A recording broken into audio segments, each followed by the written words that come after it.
રાજકોટથી સમાચાર જેતપુરમાં પ્રદૂષણ માફિયાને નથી પ્રશાસનનો કોઈ ડર। ગઈકાલે પડેલા વરસાદ બાદ પ્રદૂષણ માફિયા સક્રિય થયા।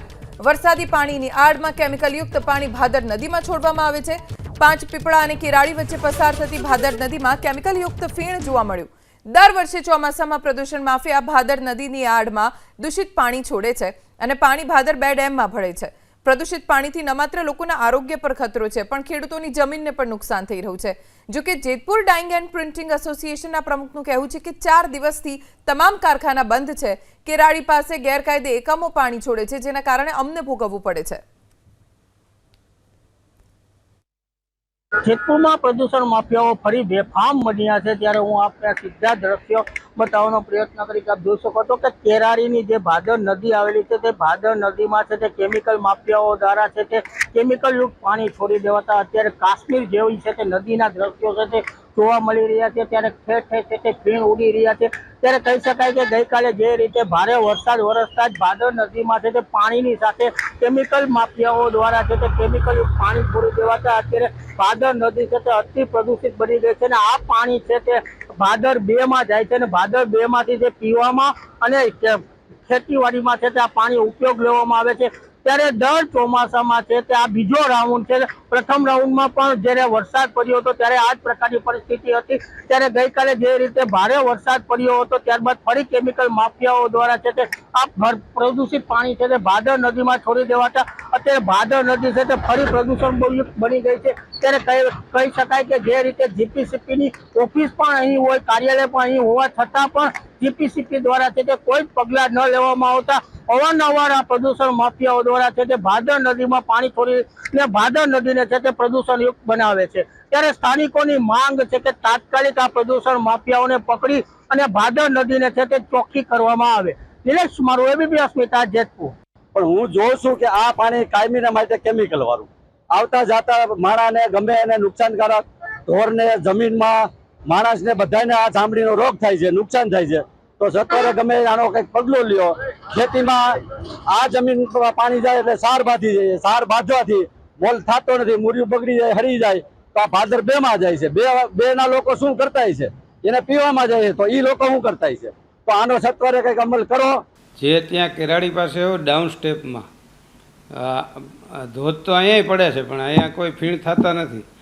તો એનો મતલબ એવો થયો કે પાણી અમારું નથી અને જો એ ડાઉન સ્ટેપમાં કેરાળીમાં ધોધની અંદર જો કેમિકલયુક્ત પાણી આવતું હોય તો એ નીચેના વિસ્તારની અંદર અલીગલ ઘાટ ધોલાઈ થાય છે અને અલીગલ યુનિટો ચાલે છે, એ લોકો પાણી છોડતા હોય એ શક્યતા છે।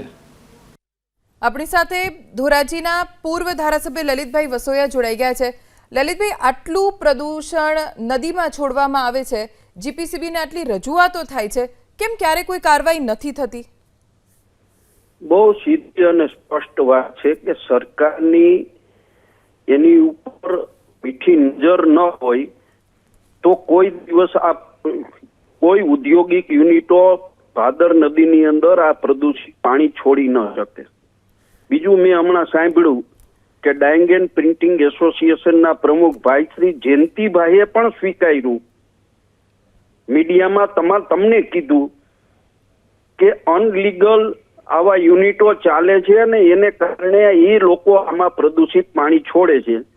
તો 100% સત્તાધારી પાર્ટીની મીઠી નજર નીચે આવા યુનિટો ચાલે છે, એમાં કોઈ શંકાને સ્થાન નથી।